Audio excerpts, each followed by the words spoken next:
नमस्कार. आज आपण ज्यांची मुलाखत घेणार आहोत शेतकरी नेते, महाराष्ट्राचे कृषी मूल्य आयोगाचे माजी अध्यक्ष, सोयाबीन असो, कापूस असो, सच्छरचा प्रश्न असो, सध्या त्यांनी पर्यावरण आणि बांबू ह्या विषयावर लोदगा येथे एक केंद्र चालू केले आणि आगामी काळामध्ये ज्यांनी लातूर जिल्हा हा दुष्काळमुक्त करण्यासाठी त्यांनी जे काम चालू केलेलं आहे, ज्यांची आपण आज मुलाखत घेणार आहोत, ते श्री पाशाजी पटेल यांची आपण मुलाखत घेणार आहोत. नमस्कार साहेब. नमस्कार. आपला जीवनाचा जो प्रवास आहे, शेतकरी संघटना ते कृषी मूल्य आयोगाचे अध्यक्ष, हा प्रवास आपण आम्हाला थोडक्यात सांगावा. शेतकरी संघटनेचा प्रवास मी काही आयुष्यामध्ये काही राजकारण करण, सरपंच होईन, आमदार होईन असं कधी मला वाटलं नव्हतं.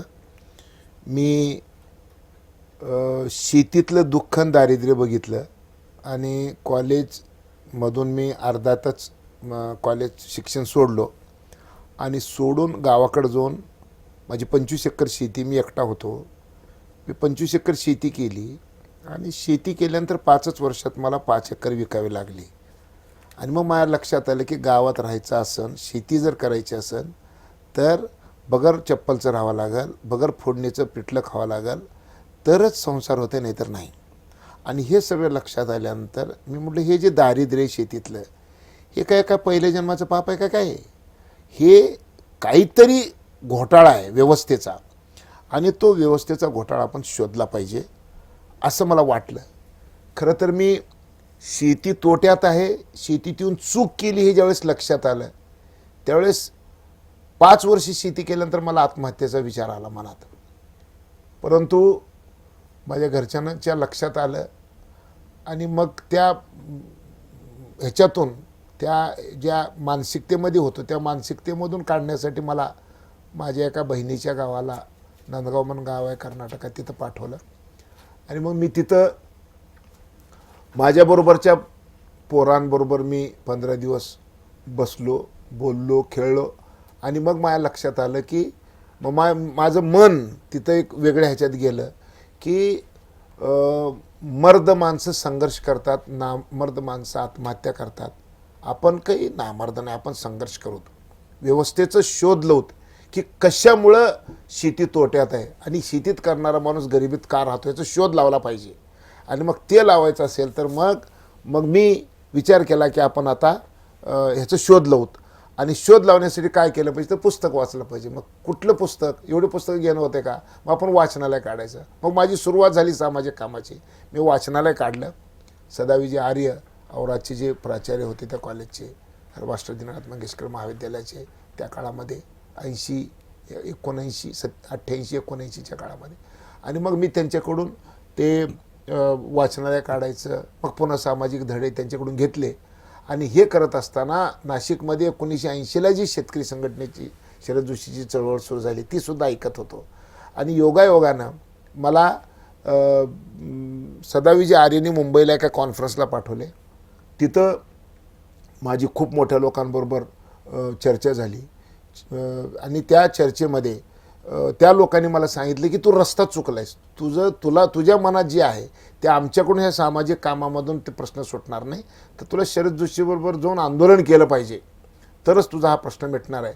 असं म्हटल्यानंतर मग मी शरद जोशीकडे वळलो. त्या लोकांनी माझी शरद जोशी भेट घालून दिली आणि त्याच्यानंतर मी शेतकरी संघटनेच्या कामाला लागलो. आणि शेतकरी संघटनेच्या कामाला लागल्यानंतर मी 1980 पासून जवळपास 2000 20 वर्ष मी शेतकरी संघटनेचं काम केलं. पहिले 2-3 वर्ष मी समर्थक होतो आणि नंतर मी सक्रिय झालो. आणि सक्रिय मी कधी झालो तर 1983ला. आणि 83 पासून 2000 म्हणजे 80 ते 2000 3 वर्ष सायलेंट आणि पुन्हा 17 वर्ष आक्रमक. आणि मग मी माझ्या गावच्या अध्यक्षापासून ते महाराष्ट्राच्या अध्यक्षापर्यंत, एवढंच नाही तर देशातल्या 17 राज्यामध्ये शेतकरी संघटना होती, त्यांचं समन्वय साधण्याची जबाबदारीसुद्धा माझ्यावर मिळाली. आणि कोणाला माहिती नाही परंतु शरद जोशींनी जे स्वतंत्र भारत पक्षाची स्थापना केली, ती पक्षाची स्थापना शरद जोशींनी केली. त्याचा पहिला सरचिटणीस मी होतो आणि माझ्या वाढदिवसादिवशी मी त्या काळामध्ये पक्षाची स्थापना करून घेतली. भूपेंद्रसिंग मान पंजाबचे अध्यक्ष होते आणि मी जनरल सेक्रेटरी होतो. आणि त्याच्यानंतर मग 2000मध्ये ज्यावेळेस अटल बिहारी वाजपेयीचं सरकार दिल्लीमध्ये आलं, त्यावेळेस शरद जोशींनी मला सांगितलं की माझ्या ओळखीचा एवढ्या जवळचा पंतप्रधान आत्ता पुन्हा होणे नाही. माझं वय पाहता, हे सरकार पाहता आणि अटलजीची माझी जवळीक पाहता आपणाला आता शेतकऱ्याचे प्रश्न सोडून घेण्याची ही योग्य वेळ आहे, राजकीय योग्य वेळ आहे. आणि त्यासाठी आपणाला आता भारतीय जनता पक्षाबरोबर जायचं आहे. आणि म्हणून भारतीय जनता पक्ष मला दिल्लीमध्ये टास्क फोर्सचं चेअरमन करू लागलेले आहेत. परंतु त्यांची मागणी अशी आहे की प्रमोद महाजन आणि गोपीनाथ मुंडे या दोघांची मागणी अशी आहे की पाशा पटेलला तुम्ही भारतीय जनता पक्षामध्ये द्या. आणि मग मला शरद जोशींनी सांगितलं की बाबा तुला आता भारतीय जनता पक्षामध्ये प्रवेश करायचा आहे. कशासाठी करायचं आहे तर आपलं हे सगळं म्हणजे आपले जे शेतकऱ्याचे प्रश्न आहेत ते अटलजी आणि अडवाणीजी ऐकून घेणार आहेत, सोडवणार आहेत आणि त्याच्या मोबदल्यामध्ये तुझी मागणी करू लागलीत की पाशा पटेलसारखा कार्यकर्ता आम्हाला द्या. आणि म्हणून मग मी शरद जोशींना मी पहिलं तर नग म्हणलो, नंतर शरद जोशींनी आग्रह केला, गुरुदक्षिणा मागितली आणि गुरुदक्षिणा काय तर मी भारतीय जनता पक्षामध्ये प्रवेश करावा असं त्यांनी सांगितलं. गुरुदक्षिणा म्हणजे पक्ष प्रवेश. आणि तिरुपतीमध्ये योगायोगानं एक कॉन्फरन्स होती, तिथं होतो आम्ही आणि तिथं मी त्यांना येस म्हणलो आणि त्याच्यानंतर भारतीय जनता पक्षामध्ये मी प्रवेश केला. ते शरद जोशीच्या सांगण्यामुळं. शेतकरी संघटनेतून आपण भाजपकडे कसे काय आलात? मी तेच सांगितलं ना तुम्हाला की मी शेतकरी संघटनेचं काम करत होतो आणि शरद जोशींनी मला भारतीय जनता पक्ष जॉईन करायला सांगितलं, गोपीनाथ मुंडे साहेबांना भेटायला सांगितलं आणि त्याच्यातून आपला प्रवेश झाला. त्याच्यामुळे मी काही शेतकरी संघटना सोडून भारतीय जनता पक्षामध्ये आलो असं नाही. आणि मी भारतीय जनता पक्षामध्ये आल्यानंतर 3 वर्ष मी शेतकरी संघटनेचा बिल्ला लावत होतो छातीवर. का तर मी चर्चाच अशी केली होती की मी येणार भारतीय जनता पक्षामध्ये पण मी काही बिल्ला काढणार नाही. आणि म्हणून मी मला प्रमोद महाजननी मला म्हणजे मनापासून एका गोष्टीचा आनंद व्यक्त करायचं होतं त्या काळामध्ये किंवा प्रमोद महाजनच्या विचाराचं आणि स्वभावाचं मला कौतुक करावं वाटलं.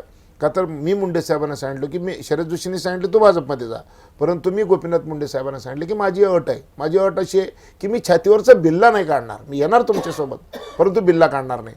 आणि म्हणून त्यांनी प्रमोदजींना विचारलं आणि प्रमोदजींनी परवानगी दिली. म्हणून मी 3 वर्षे शेतकरी संघटनेचा छातीवर बिल्ला ठेवून मी भारतीय जनता पक्षामध्ये काम करत होतो. पण नंतर शेतकरी संघटनेच्या लोकांना त्याची अडचण होऊ लागली. शेतकरी संघटनेचे लोक म्हणाले भाजपमध्ये बी नेता पाशा पटेल आणि शेतकरी संघटनेमध्ये नेता पाशा पटेल, हे बरोबर नाही. आणि म्हणून त्यांनी काय केलं, मला बिल्ला काढायला सांगितलं आणि म्हणून मी बिल्ला काढलो, नाही तर मी आयुष्यभर बिल्ला काही काढलो नसतो. सध्या कोरोनाचा प्रादुर्भाव देशात तर आहेच, त्यातल्या त्यात महाराष्ट्रात अधिक आहे. महाविकास आघाडी सरकार हे कशा पद्धतीनं काम करत आहे, आपणाला काय वाटतंय? आणि मला करोनाच्या संदर्भामध्ये माझी मतं वेगळी आहेत. करोना शरीरातलं कुठलं अवयव धरतंय? करोना शरीरातलं फुफ्फुस धरतंय. म्हणजे करोना शरीरात कुठं शिरतं तर फुफ्फुसात शिरतं, फुफ्फुसाला धरतं. फुफ्फुस कमजोर कुठं होतं? फुफ्फुस होते शहरामध्ये राहणाऱ्या लोकांचं कमजोर. म्हणजे कमजोर फुफ्फुस हे करोनाचं घर आहे. आणि मग फुफ्फुस कमजोर कुठं होते? फुफ्फुस कमजोर होते कार्बनमुळं, दूषित पर्यावरणामुळं. आणि मग दूषित पर्यावरण जिथं जिथं आहेत, जिथं जिथं धुराडे आहेत, जिथं जिथं गलिछेपणा आहे, अशा ठिकाणी करोनाचे पेशंट जास्त आहेत. आता मला कदाचित माझं जगाच्यापेक्षा वेगळं मत असू शकतं, सगळ्याचपेक्षा वेगळं मत होऊ शकतं. परंतु मी ज्यावेळेस चीनमध्ये करोनाची निर्मिती झाली आणि त्यावेळेस मी चीनचा अभ्यास केला, मला काय दिसलं तर जगामध्ये 225 देश आहेत. 225 देशामध्ये चीन एक असा देश आहे ज्या देशामध्ये 27.2 कार्बन उत्सर्जन, म्हणजे 224 देशापैकी एकच देश असा आहे की जे 250 देश जे कार्बन उत्सर्जन करतात, त्या 250 देशापैकी एकट्याच चीनचं कार्बन उत्सर्जन 27.2 आहे. अमेरिकेचं कार्बन उत्सर्जन 15.6 आहे. म्हणजे अमेरिका आणि चीन जर आपण बघितलं तर जगातल्या 2 देश हे जगातलं निम्म कार्बन उत्सर्जन करतात आणि बाकीचं निम्म कार्बन उत्सर्जन करतात. आणि मग जिथं जिथं कार्बन उत्सर्जन जास्त आहे तिथं तिथं लोकांचे फुफ्फुसे ऑलरेडी कमजोर झालेले आहेत आणि म्हणून तिथं करोना धरलेला आहे. मग आता आपल्या देशामध्ये जर आपण बघितलं सगळ्यात दाट लोकसंख्या, सगळ्यात जास्त धुराडे कुठे आहेत? मुंबईत आहेत. कुठे आहेत? दिल्लीत आहेत. मग अशा सगळ्या शहरांमध्ये हे आहे. आणि मग आपल्या गावामध्ये करोना आहे का?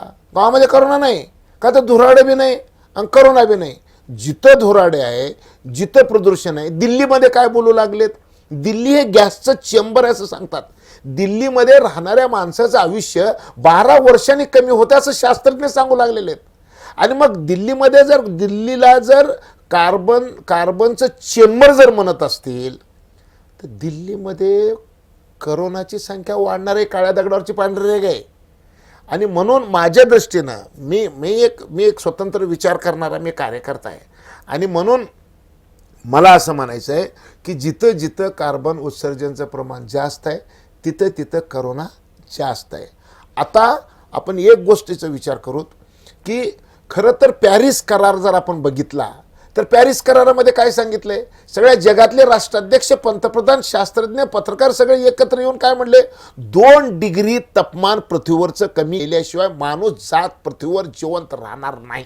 ही काळ्या दगडावरची पांढरी रेघ आहे. 100 वर्षानंतर कदाचित पृथ्वीवर माणूस जात जिवंत दिसणार नाही. काय दिसणार नाही? आता परवा एक बातमी आली मुंबईला की मुंबईमध्ये वाघ दिसला.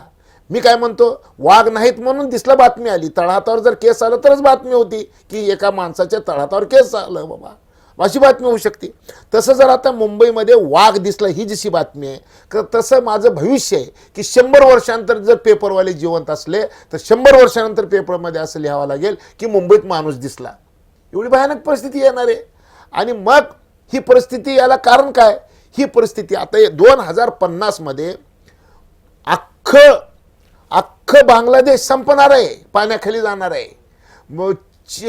चेन्नई आहे, मुंबई आहे, न्यूयॉर्क आहे, लंडन आहे. म्हणजे आपल्या तापमानामुळं जे जे जगातले हिमनग आहेत हे सगळे वितळून ह्याच्यावर जावा सुमात्रा तर असले कितीतरी बेपत्ता होणार. एक 10 वर्षापूर्वी मला वाटतं मालदीवच्या राष्ट्राध्यक्षांनी समुद्राच्या खाली कॅबिनेटची बैठक घेतली. का तर त्यांनी जगाला सांगितलं अरे मी बुडणार आहे, आम्ही हे बुडणार आहे, वस्तुस्थिती आहे. मग या सगळ्या गोष्टीचा विचार आपणाला करणं गरजेचं आहे. मी आपल्या माहितीसाठी 2 गोष्टी सांगणार आहे की ज्यावेळेस म्हणजे औद्योगिक क्रांतीची सुरुवात झाली, औद्योगिक क्रांतीची सुरुवात झाल्यानंतर 280 ppm कार्बनचं प्रमाण हवेमध्ये होतं. 2019ला ते 412 ppm झालं. भीती अशी व्यक्त करू लागले काही शास्त्रज्ञ मंडळी की गेल्या वर्षी जगाचं फप्पूस होतं अमेझॉनचं जंगल. जगाला लागणार 20% ऑक्सिजन एकटं अमेझॉनचं जंगल देत होतं. ते जंगलच जाळलं ना उद्योगपतीने, जगातल्या सगळ्या उद्योगपतींनी एकत्र येऊन जंगल जाळलं. आणि ते जंगल जाळल्यानंतर जे कार्बन उत्सर्जन झालं ते झालं किती तर 10% झालं, असं 10 ppm झालं असं काही छुप्या दब्या आवाजामध्ये लोक सांगू लागलेत. म्हणजे मग आता 422च्या आसपास या पृथ्वी तलावरचं कार्बनचं प्रमाण गेलेलं आहे हवेमधलं प्रमाण. आणि मग 350 ppm कार्बनचं प्रमाण हवेमध्ये असलं तर जीवजंतू जिवंत राहण्यासाठी चांगली परिस्थिती. आणि 450 ppm ज्या दिवशी हवेतलं कार्बनचं प्रमाण होईल त्या दिवशी पृथ्वी तलावरच्या जीवजंतूच्या नामशेषाला सुरुवात होणार आहे. आणि मग आता फक्त 28 ppm राहिलं असं आता लोक सांगू लागलेले आहेत. म्हणून करोनाचा जर विचार करायचा असेल तर करोना तुझ्यामुळं का माझ्यामुळं, ह्या गावात का त्या गावात, हे विचार करण्यापेक्षा प्रदूषणाचं, कार्बनचं, ऑक्सिजनचं, जगातल्या झाडाचं, या सगळ्या गोष्टीचा विचार केल्याशिवाय करोनावर खरं तर बोलू नये. मी एवढा क्षुद्रवादी माणूस नाही की त्यानं खुर्चीवर बसलाय का आणि ह्यानं खुर्चीवर बसलाय काय, तिथं आहे का आणि इथं आहे का, एक जर प्रश्न नाही 1000 प्रश्न उपस्थित होऊ शकतात. सगळं जग या महामारीला, अमेरिकेसारखी महासत्ता आता 28 लाखापर्यंत तिथं करोना पोचलेलं आहे. मग एवढी महासत्ता, एवढं बलाढ्य सगळं काही त्याच्याजवळ असताना सुद्धा का रोखू शकत नाही? ते रोखू शकत नाही का, तर निसर्ग चक्र बदललेलं आहे. तुम्ही निसर्गाला छळलो, निसर्ग तुम्हाला छळलेला आहे. निसर्गाला तुम्ही टोचलो, डाव्या हातानं निसर्ग तुम्हाला मारायला सुरू केला आहे. आता ह्या करोनामध्ये किती वाचतील मला माहीत नाही, आणि करोना काही शेवटचं राहणार नाही. ह्याच्यानंतर काय काय येणार आहे पृथ्वी तलावर? यानंतर पृथ्वी तलावर प्रचंड वादळं येतील, वावटळी येतील, महापूर येतील, दुष्काळ येतील. त्याचं कारण आहे की आपण जर, तुम्ही आता मराठवाडा नेता हा लातूर जिल्ह्याचं प्रतिनिधित्व करते, म्हणून मला मराठवाडा नेत्याबद्दल बोलायचं आहे की मराठवाडा नेता रामेश्वर बद्दर, म्हणजे तुम्ही एका गोष्टीवर विचार करा. मला काय म्हणायचं आहे की तुम्ही खूप दोघं बापलेख चांगले पत्रकार आहे, सत्यजित. एक गोष्ट माणसाने कधीतरी एक गोष्ट केली पाहिजे की प्रश्नाच्या मुळापाशी गेलं पाहिजे. काय प्रश्नाचं मूळ आहे? लातूर जिल्ह्यामध्ये आपण सांगलीहून पाणी आणून पेलो, मिरजेहून, बरोबर आहे. गेल्या वर्षी काय झालं? 2-3 वर्षापूर्वी आपण मिरजेहून पाणी आणलो. आपण एक विचार करा, कदाचित जगामध्ये लातूर एक असं शहर आहे की गणेश विसर्जनासाठी पाणी न मिळाल्यामुळे 20-22 हजार गणपतीच्या मूर्त्या महानगरपालिकेच्या हॉलमध्ये जमा करावं लागलं. गणपतीला विसर्जनाला पाणी नाही म्हणून. गंमत काय झाली? एक गोष्ट लक्षात घ्या, हा प्रश्न कुठला आहे? हा प्रश्न एक फक्त लातूरपुरतं, महाराष्ट्रापुरतं, देशापुरतं आहे का? अजिबात नाही. 2 वर्षापूर्वी दक्षिण आफ्रिकेची राजधानी केपटाऊन, या केपटाऊनमध्ये केपटाऊनच्या कलेक्टरनी बातमी काय काढली की यावर्षी केपटाऊनमध्ये सरकार लोकांना पाणी पाजवू शकत नाही. काय चमत्कार आहे! 1 वर्षानंतर महाराष्ट्र आणि महाराष्ट्रातलं लातूर शहर, जी श्रीकांत नावाचा कलेक्टर पुन्हा बातमी काढतो. काय बातमी काढतो? की मी यावर्षी लातूरला नळानं पाणी पाजवू शकत नाही. बातमी एकच, फक्त नाव आणि सही जर बदलली तर केपटाऊन आणि लातूर हे दोघांची बातमी. म्हणजे हा विषय एका जिल्ह्याचा, तालुक्याचा आहे का? हा जगाचा प्रश्न आहे, पृथ्वीवरचा प्रश्न आहे. आणि म्हणून आपण गेल्या वर्षी आपण कलेक्टरनी सांगितलं नळानं पाणी पाजू शकत नाही. काय चमत्कार आहे!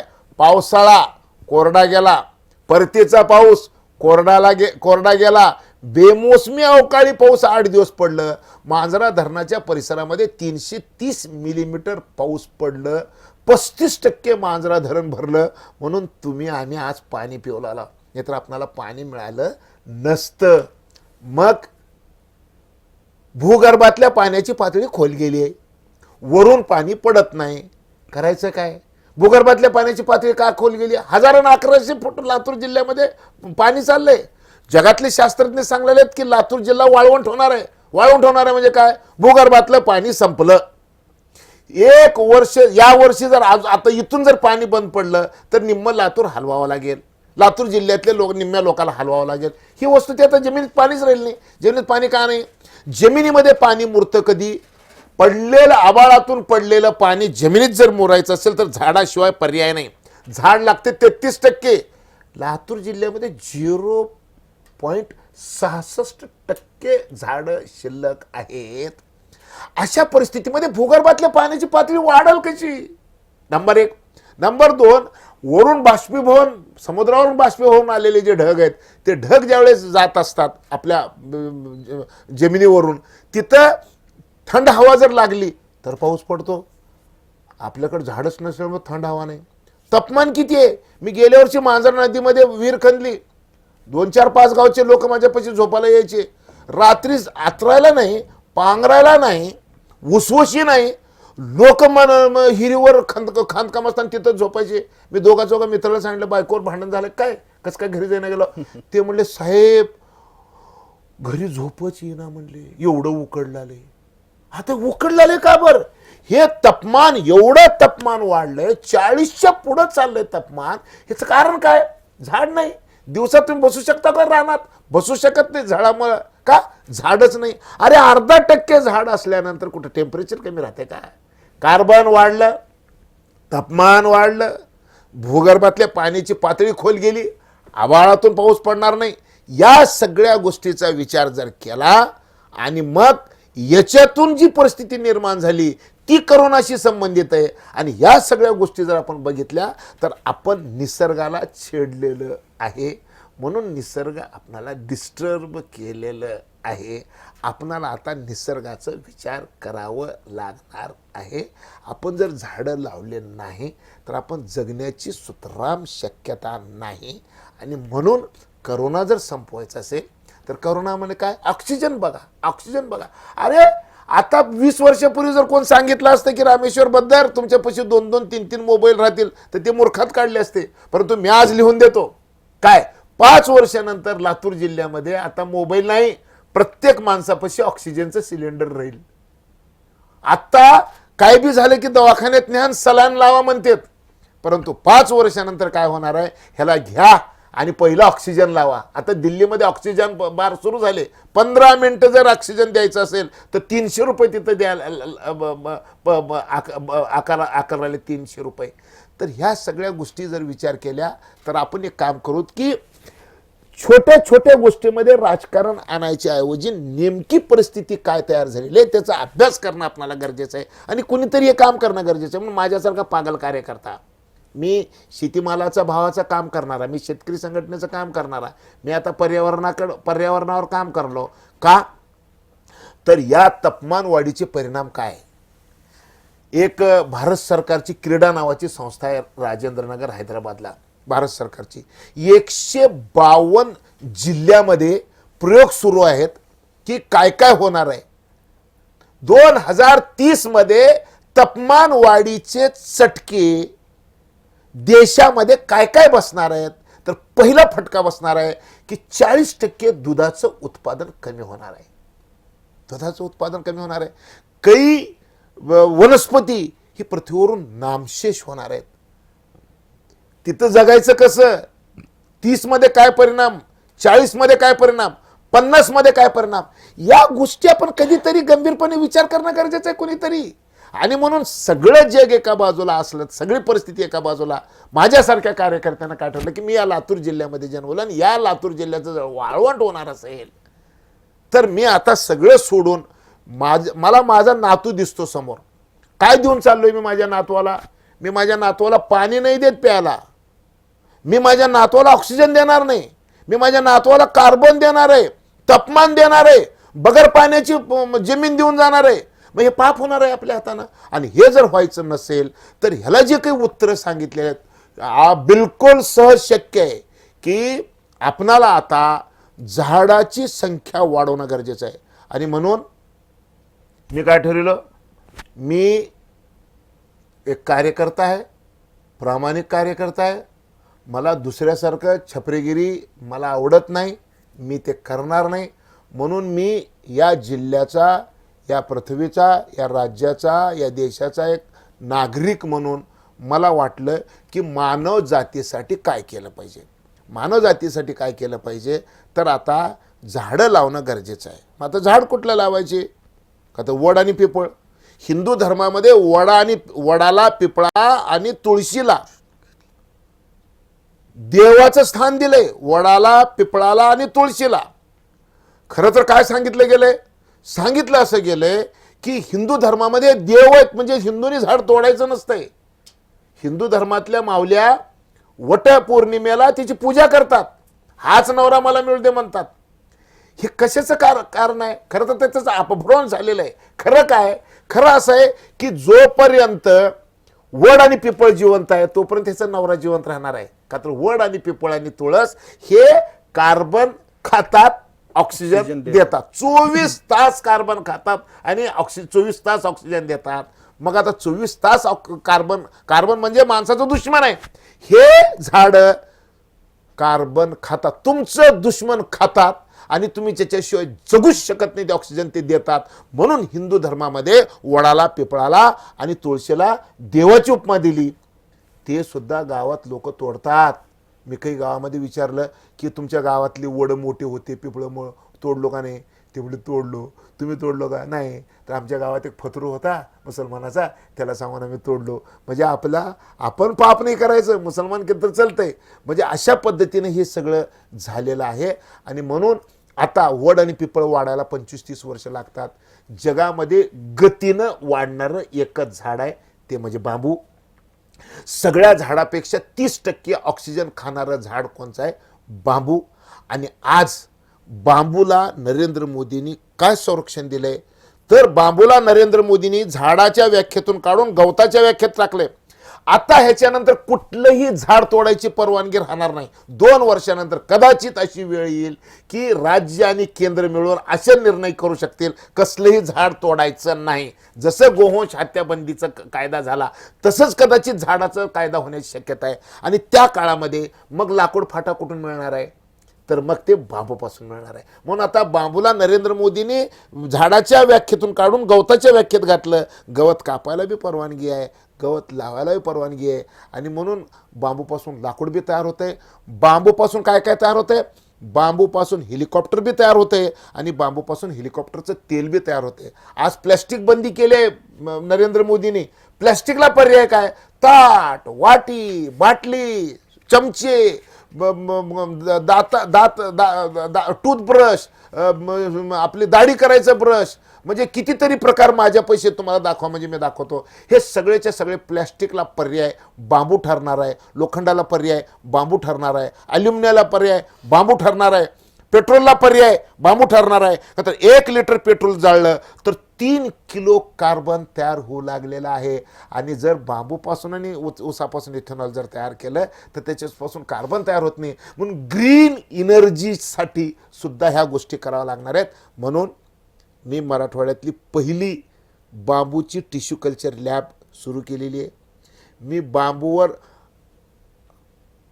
अटल बांबू डिप्लोमा इंजिनिअरिंग कॉलेज मी इथं लोदग्यात सुरू केलो आहे. मी बांबूचा प्रसार करायला पृथ्वी रक्षण नावाचं रेडिओ सुरू केलो आहे. मी 35 एकर बांबू लावलो आहे. आणि आता गेले 8 दिवस झाले की बांबूवर प्रक्रिया काय काय करता येते त्याच्यासाठी मी एक नवीन रेडिओ सुरू केलो आहे. हे सगळं कशासाठी? तर फक्त मानव जातीच्या कल्याणासाठी. म्हणजे तुम्ही जे सत्यजित बद्दर साहेब आपण जे करोनाचा विषय काढला, तो करोनाचा विषय एवढा लहान नाही, एवढा मोठा विषय आहे. पृथ्वी परेशान आहे. का बरं परेशान आहे? का तर विषय एवढा भयानक आहे म्हणून आपण सगळे भयानक परेशानीमध्ये आहे. म्हणून त्याचा विचार या पद्धतीने आपण करणं गरजेचं आहे असं मला वाटतं. सर, आपण म्हटलात की केपटाऊनमध्ये तिथल्या पंतप्रधानांनी म्हटलं की मी आता पाणी देऊ शकत नाही. त्याच पद्धतीत आपल्या लातूर शहराच्या पण जिल्हाधिकाऱ्यांनी म्हटलं. तर लातूरातली पीक पद्धत आणि लातूरात पाणी पातळी वाढण्यासाठी आज जे ऊसाचं उत्पादन केलं जात आहे ह्याच्यावर कुठंतरी बंदी आणावी का? किंवा विभागीय आयुक्तांनी म्हणले होते की भविष्यामध्ये लातूर जिल्ह्यामध्ये मराठवाड्यातील ट्रायल बेस म्हणून इथं ऊस शेती बंद करावी. याबद्दल आपलं मत काय? आणि लातूरची पाणी पातळी वाढावी यासाठी आपण काय काम करणार आहात? हां, बरोबर आहे की लातूरची पाण्याची पातळी वाढण्यासाठी मी आता एक काम सुरू केलं आहे. ते म्हणजे मांजरा नदी आणि त्याच्या 2 उपनद्या तेरणा आणि तावरजा. मांजरा, तेरणा आणि तावरजा या तिन्ही नद्याची आमच्या जिल्ह्यातली आणि उस्मानाबाद जिल्ह्यातली लांबी आहे 650 किलोमीटर. तर ही 650 किलोमीटर, एक गोष्ट आहे की केरळमध्ये आध्यात्मिक गुरु आहेत, त्यांनी एक नदी जिवंत केलेली आहे. नद्या जर जिवंत करायच्या असतील, पाण्याची पातळी जर वाढवायची असेल आता, तर नदीच्या दोन्ही बाजूनं झाडं लावावं लागणार आहे. मध्य प्रदेशमधली जी नर्मदा नदी आहे ती नर्मदा नदी वाळू लागली. नर्मदा नदी वाळू लागली तर मध्य प्रदेशचे मुख्यमंत्री शिवराज सिंग चौहान यांनी काय विचार केला की नर्मदा नदी 12 महिने वाहती जर ठेवायची असेल तर काय केलं पाहिजे? तर नदीच्या कडेनं दोन्ही बाजूनी 1-1 किलोमीटर जोपर्यंत झाडं लावणार नाही तोपर्यंत नर्मदा जिवंत होणार नाही असं त्यांना त्या आध्यात्मिक गुरूंनी सांगितलं. आणि म्हणून त्यांनी देशभरातले 50 लोक, ज्याला झाड कळतंय, पर्यावरण कळतंय, माती कळती, पाणी कळती अशा 50 लोकाला निवडलं आणि नर्मदेच्या दोन्ही बाजूनं सभा ठेवल्या. मी भाग्यवान आहे की अहिल्याबाई होळकरचं नर्मदे नदीच्या कडला जे राजधानीचं गाव आहे त्या गावामध्ये माझी सभा आदरणीय शिवराजसिंग चौहानने ठेवली होती आणि मी त्या सभेला जाऊन होतो. आणि म्हणून ते सगळं बघितल्यानंतर लातूर जिल्ह्यातली पाण्याची पातळी जर वाढवायची असेल तर जेवढे वडे आहेत आणि जेवढे नद्या आहेत ह्या नद्याच्या आणि वड्याच्या कडला जी काही अर्धा एकर, एकर, पाऊण एकर शेतकऱ्याच्या जमिनी पडक आहेत त्या पडक जमिनीमध्ये जर बांबू लावलं तर सत्यजित बल्लारशा पेपर मिलनी माझ्यापाशी कागद आहे. बल्लारशा पेपर मिलनी शेतकऱ्याचं बांबू 5,000 रुपये टन घ्यायचं लेटर मला दिलेलं आहे. ऊस आहे 2200 आणि 2400 रुपये टन आणि बांबू आहे 5,000 रुपये टन. फक्त अडचण एक आहे की इथून तोडून नेऊन द्या त्यांनी म्हणतात. 1,500 रुपयाला जरी गेलं तर 3,500 रुपये हे हिरव्या बांबूला येऊ शकतात. ऊसा एवढी मेहनत करायची गरज नाही. ऊस काही एकदा लावलं की 3 वर्ष चालतंय. बांबू लावलं की 3 वर्ष येत नाही पण पुन्हा 50, 60, 70 वर्ष चालतंय. आणि म्हणून आता ऊसाच्या ऐवजी बांबूची शेती करणं गरजेचं आहे. नंबर 1, आपल्या भागाचं पीक ऊस आहे का? अजिबात नाही. जर केलंच तर ड्रीप शिवाय एक खांडरू सुद्धा पुरायला सरकारने परवानगी देऊ नये. ड्रीप शिवाय का तर 70% कमी पाणी लागते ड्रीप केल्यानंतर. सरफेस ड्रीप जर केलं तर फक्त आत्ताचं जे म्हणजे ह्याला कालव्यानं जे पाणी देतात, सरीनं जे पाणी देतात त्याच्याऐवजी जर ड्रीपनं जर पाणी दिलं तर 70% पाणी कमी लागतंय. खरं तर ऊस हे आपल्या भागातलं पीकच नाही. ऊस कुठलं पीक आहे? ऊस आहे जिथं महापूर येतात, नद्याला प्रचंड पाणी आहे, जिथं प्रचंड पर्जन्य क्षेत्र आहे तिथंही ऊसाचं पीक आहे. आपलं पीक ऊसासाठी नाहीच आहे. आणि म्हणून आपल्या केंद्रेकर नावाचे जे आयुक्त आहेत त्यांनी सांगितलं की लातूर जिल्हा आणि उस्मानाबाद जिल्ह्यामध्ये खऱ्या अर्थानं हे करायची गरजच नाही, ऊस लावायची गरज नाही. मग आता शेतकरी ऊस का लावतात? ऊस काही देव नाही. सगळ्या पिकापेक्षा 2 पैसे ऊसामध्ये जास्त परवडतात म्हणून लोक ऊस लावतात. तर मी डबलिंग इन्कमच्या एका कमिटीवर मोदी साहेबांनी मला घेतले दिल्लीमध्ये. मी त्या कमिटीत सांगितलं की ज्वारी आणि बाजरीपासून इथेनॉल बनवायचं जर समजा इथेनॉल बनवायचं जर कार्यक्रम हातामध्ये घेतला आणि त्याला जर हे दिली म्हणजे भाव चांगला दिला तर लोक ऊस लोक म्हणजे बंधाऱ्यावर येऊ देणार नाहीत. फक्त खरं तर तेलबियाला जास्त पैसे दिले पाहिजे, ज्वारी बाजरीला जास्त पैसे दिले पाहिजे. म्हणजे कोरडवाहू शेतीमध्ये पिकणारे जे पिकं आहेत त्या पिकाला ऊसापेक्षा 2 पैसे अधिक मिळतात. अशी परिस्थिती तयार झाली की लोक ऊस लावणार नाही, ऊस लावणाऱ्याला ऊसानं बदलून काढतील अशी वेळ येईल. आणि म्हणून आपण त्याच्यावर जोपर्यंत लोकांना आपण पर्याय देत नाही तोपर्यंत बदल मनान जमत नाही. का तर लोकांचे प्रश्न खूप झालेले आहेत भयानक. शेती तोट्यात आहे, शेती परवडत नाही.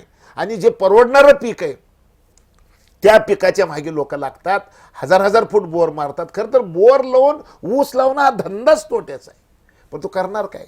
आणि म्हणून मला तुम्हाला सांगायचं आहे की आपणाला एका ओळीत की सगळ्या बंधाऱ्यावर, नदी नाल्यावर आणि ज्याला 20-25 एकर रान आहे त्यांनी 2-2 एकर बांबू लावलं पाहिजे.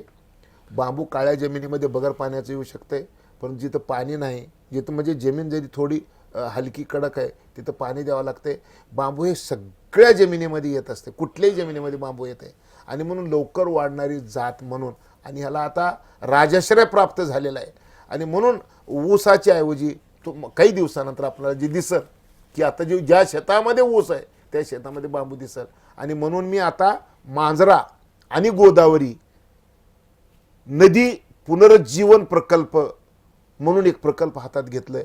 आणि या सगळ्या नदीच्या कडनं लॉकडाऊनच्या काळात 4 महिन्यामध्ये मी सगळ्या नदीच्या कडनं जाऊन नदीच्या गावामध्ये कडला जाऊन मी आता नांदेड जिल्ह्यात गेलो, परभणी जिल्ह्यात गेलो, बीड जिल्ह्यात गेलो, लातूर, उस्मानाबाद या सगळ्या जिल्ह्यामध्ये मी जाऊन आता नदीच्या आणि नाल्याच्या कडला म्हणजे दोन्ही जर मांजरा नदी आणि गोदावरी नदी या दोघांची जर लांबी बघितली तर 2450 किलोमीटर या 2 नद्या आणि त्याच्या उपनद्याची लांबी आहे.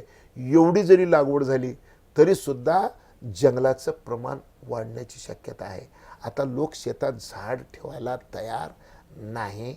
आता झाड कसं ठेवतील?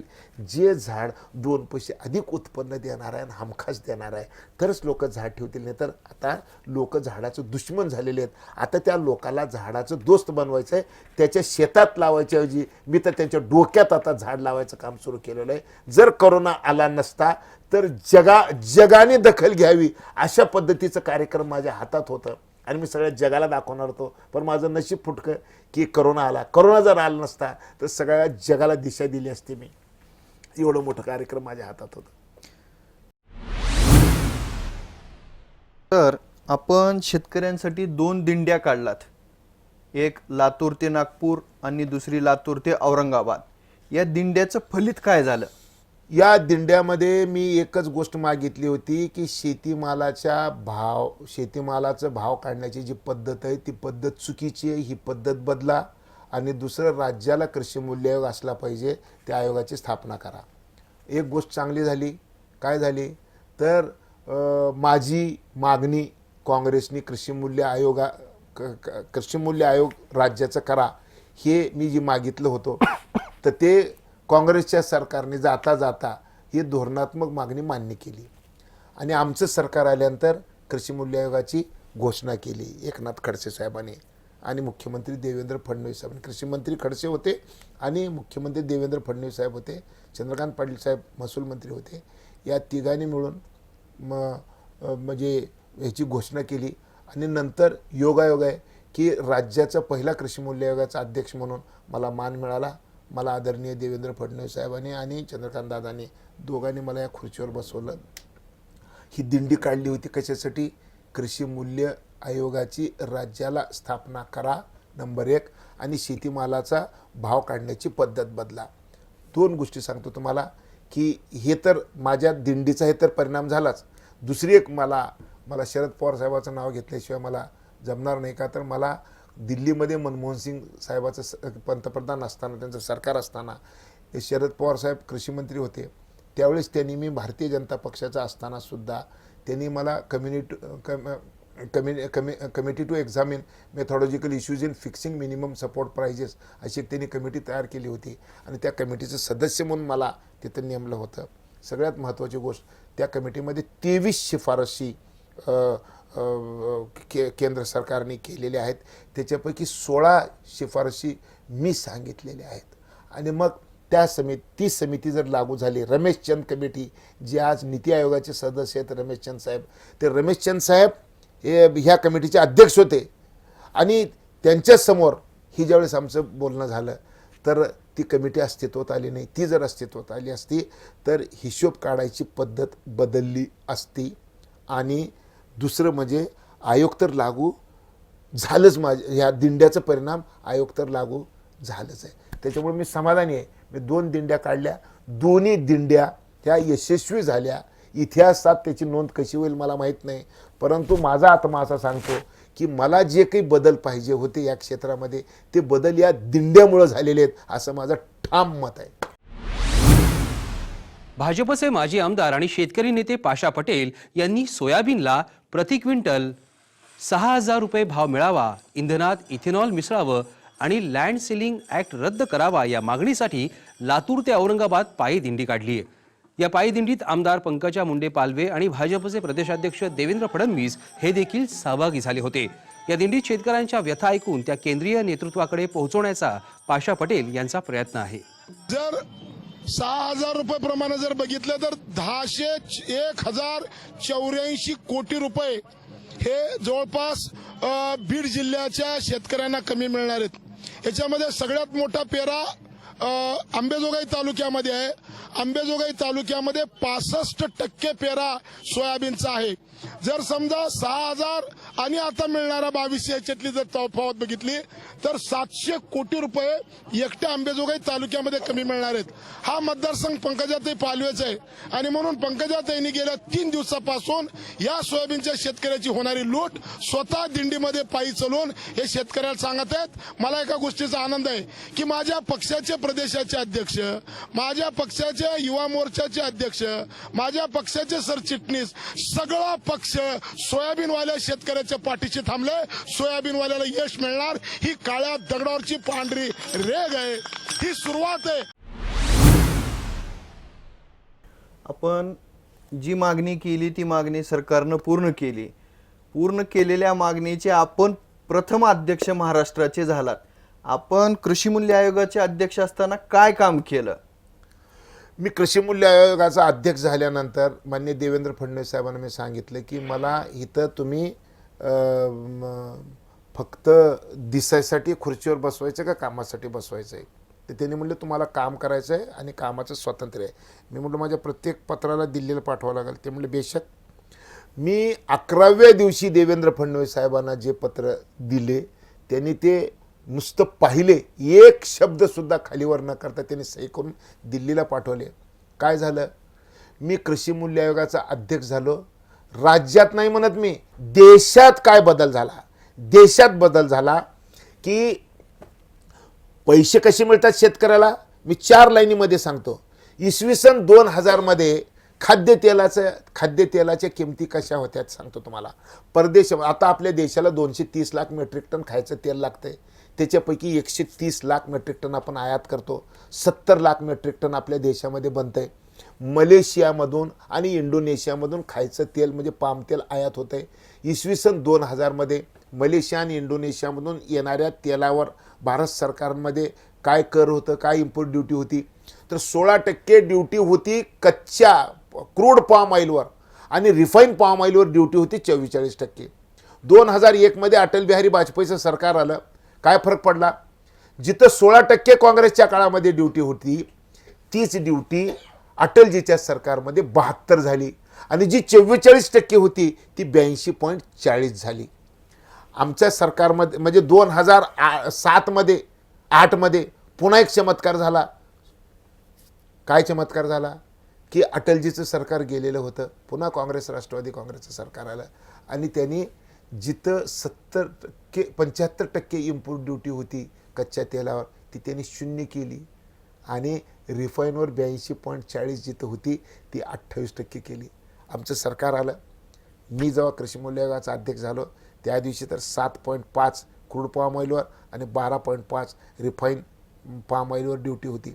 आणि मी ज्यावेळेस हे विषय घेऊन मी आदरणीय नितीन गडकरी साहेब, पियुष गोयल साहेब आणि सगळ्यात महत्त्वाचं म्हणजे पंतप्रधान नरेंद्र मोदी साहेबाच्या समोर मला ह्या सगळ्या विषय मांडायला मला संधी मिळाली. सुरेश प्रभू साहेब ह्या सगळ्या लोकांच्या समोर मला जायला मिळालं. राजनाथ सिंग साहेब या सगळ्या लोकांकडे मी गेलो. मी माझं मागणी मी सांगितली, म्हणजे मी ह्या सगळ्या गोष्टीचं आर्ग्युमेंट केलं. चमत्कार काय झाला, दर 3 महिन्याला ड्युटी स्ट्रक्चर बदलत असते देशाचं. दर 3 महिन्याला 2018 हे एक असं चमत्कारिक वर्ष आहे की वर्षातून 4दा ड्युटी स्ट्रक्चर बदलण्याच्या मिटिंगा झाल्या आणि 4ही वेळेस वाढ होत गेली. 7.12च्या ठिकाणी 44 झाली आणि 12.5च्या ठिकाणी ती झाली किती 54 झाली. मला आनंद वाटला. मी ज्यावेळेस विचार केला, मी बघितलं की माझ्या या मागणीमुळे, माझी मागणी केंद्र सरकारने मान्य केली. भारत सरकारला खाद्यतेलाच्या बाबतीत फायदा किती झाला.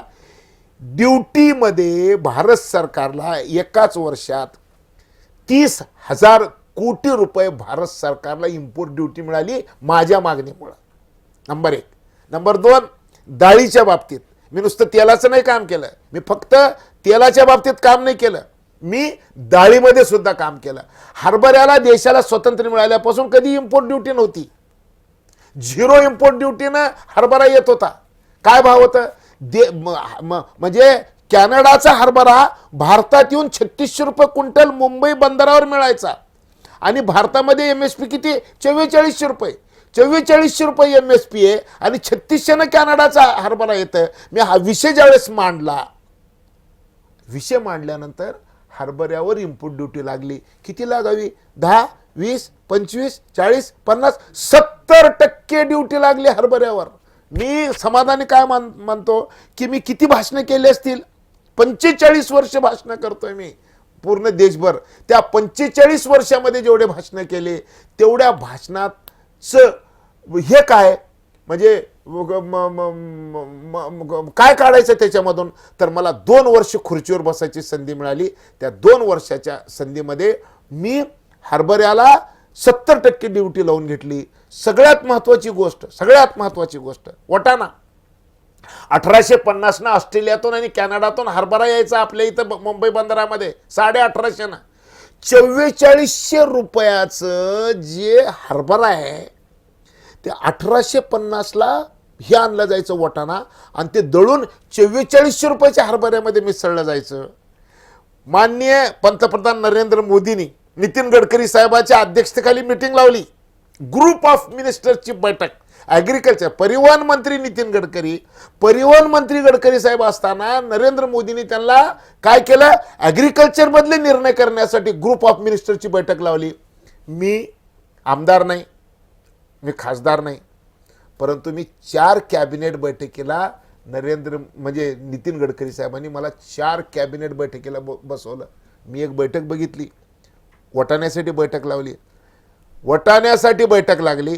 काय चमत्कार झाला?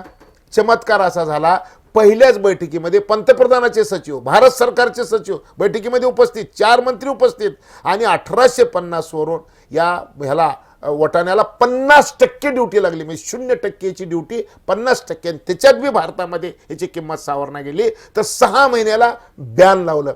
म्हणजे डाळीमध्ये काय काय झालं? 30% मसुरीला ड्युटी लावून घेतली, 50% वाटाण्याला ड्युटी लावून घेतली, हरभऱ्याला 70% ड्युटी लावून घेतली.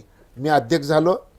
खाद्यतेलाचा प्रश्न 4000च्या आसपास सोयाबीनला ठेवलं. सगळ्या देशातले ऑइल इंडस्ट्रीमधले मोठे मोठे माणसं म्हणतात की पाशा पटेलमुळं हा निर्णय 4000च्या आसपास, म्हणजे भारतामध्ये MSPच्या खाली न विकणारं एकच धान्य होतं ज्याचं नाव सोयाबीन होतं. आणि त्या सोयाबीनसाठी पाशा पटेलने जे प्रयत्न केले त्या प्रयत्नाचं ते यश होतं. आणि आता डाळी आणि तेलबिया आणि बाकीच्या बऱ्याच गोष्टी आहेत की ज्याच्या संदर्भामध्ये मी गेल्या 2 वर्षामध्ये काम केलं. तर मोठ्या गोष्टी एवढ्या. सोयाबीनवर खूप काम केलं आहे, त्याच्यासाठी आपण पाठपुरावा पण केला आहे, पण देशी तेलबियाचा पर्याय आपण यासाठी काही शोधला आहे का?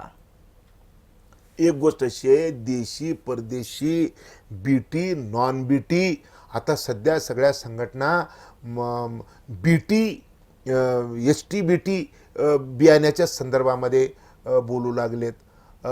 सोयाबीनचा उतारा वाढण्यासाठी आणि ह्याचा मोहरीचा उतारा वाढण्यासाठी, तेलबियाच्या बाबतीत, खाद्यतेलाच्या बाबतीत आपण स्वयंपूर्ण होण्यासाठी बायोटेक्नॉलॉजीचा वापर केला पाहिजे, अशा पद्धतीची मागणी होऊ लागली. मी ह्याच्यामध्ये जाणार नाही, परंतु मी एक धोका तुम्हाला सांगणार आहे. सध्या 1,00,000 कोटी रुपयाचं खाद्यतेल आपण आणतोय. 2030 मध्ये काय होणार आहे? देशाची सिच्युएशन सांगतो मी. 2030 मध्ये भारतामध्ये काय परिस्थिती होणार आहे? लोकसंख्या वाढलेली, तोंड वाढलेले आणि खायची ताकद बी वाढलेली आहे, क्रयशक्ती बी वाढलेली आहे. खायची ताकद, खिशाची ताकद वाढलेली आहे, लोकसंख्या वाढलेली आहे. जमीन वाढलेली का? नाही. उत्पादन वाढलेले का? नाही. उत्पादन वाढत नाही आणि जमीन वाढत नाही, परंतु लोकसंख्या वाढलेली आहे आणि हे पण वाढलेलं आहे. काय? खायची ताकद पण वाढलेली आहे. आणि म्हणून 2030 मध्ये 4 लाख कोटी रुपयाचं खाद्यतेल आणावं लागणार आहे. ती वेळ जर येऊ द्यायची नसेल तर आपणाला टेक्नॉलॉजीमध्ये बदल करावा लागेल का, ह्याचा विचार करायची वेळ आलेली आहे. परंतु आज सोयाबीनमध्ये जर जेनेटिक इंजिनिअरिंगचा वापर जर तुम्ही करणार असाल तर आज भारताचं सोयाबीन जगामध्ये आता सोयाबीनची पेंड कोण खाते? सोयाबीनची पेंड डुकरं खात्यात, कोंबड्या खात्यात, माणसं खात्यात. परंतु भारतातल्या सोयाबीनच्या पेंडीचा उपयोग जगभरामध्ये बिस्किटसाठी केला जातो.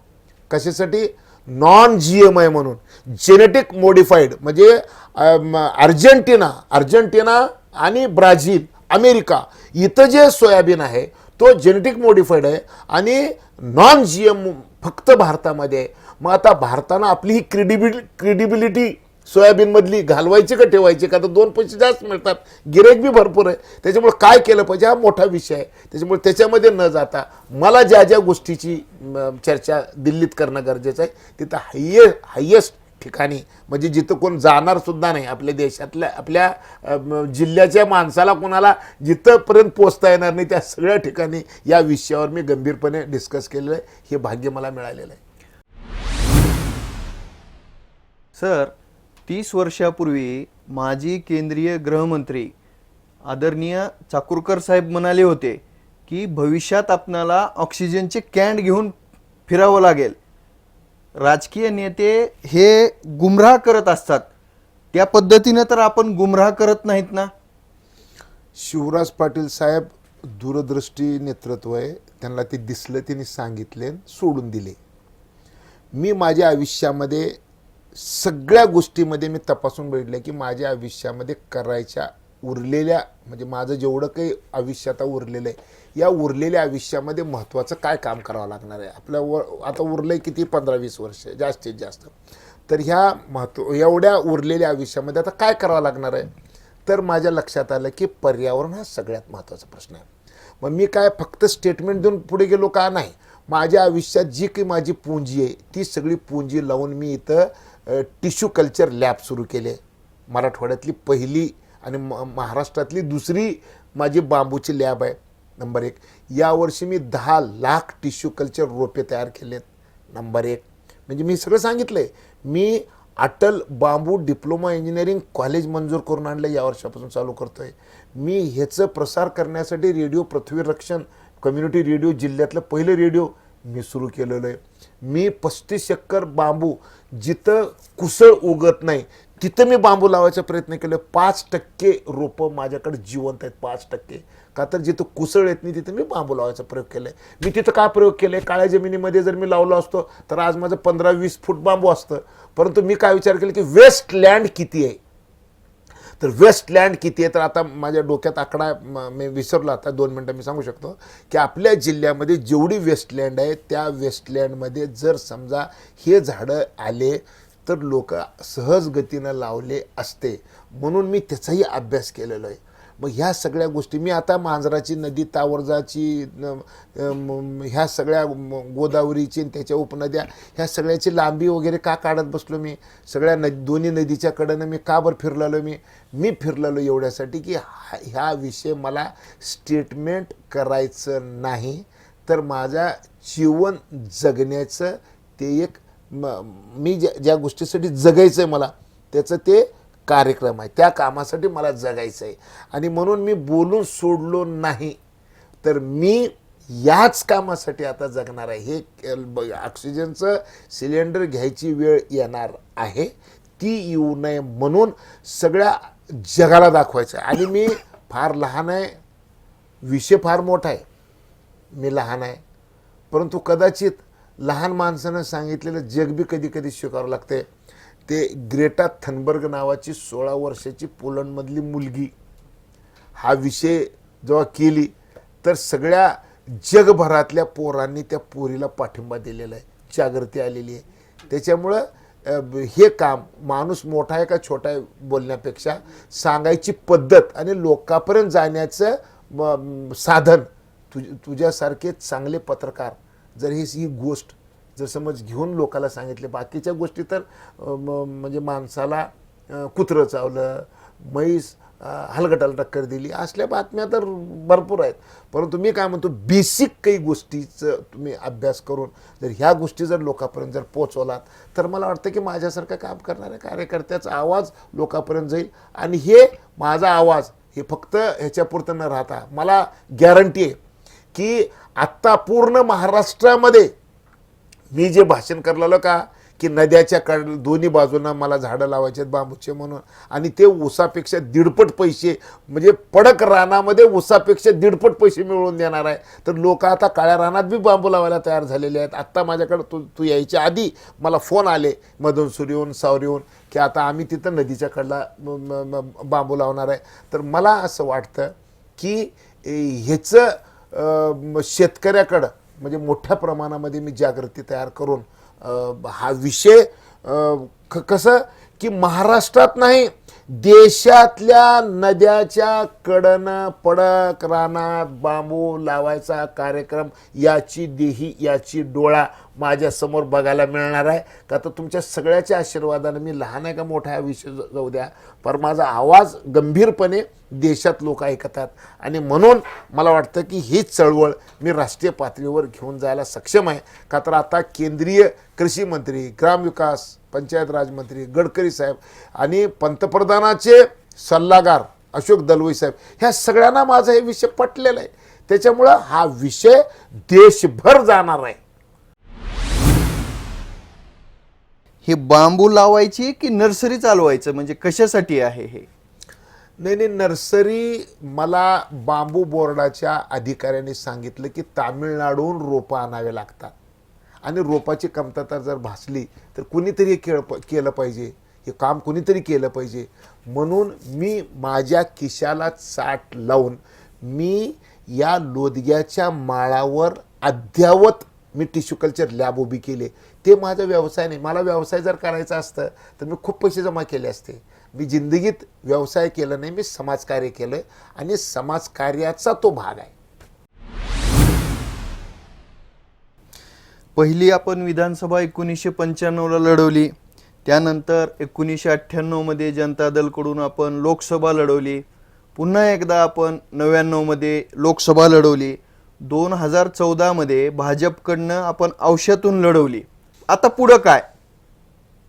नाही, माझा हा आवाज जर देशातल्या आणि जगातल्या लोकांच्या कानापर्यंत जायचा असेल तर जिथं बसल्यानंतर जिथं घटना बनण्याची जागा आहे त्या ठिकाणी जर मला बसवले तर हा आवाज पूर्ण देशात आणि जगात जाईल.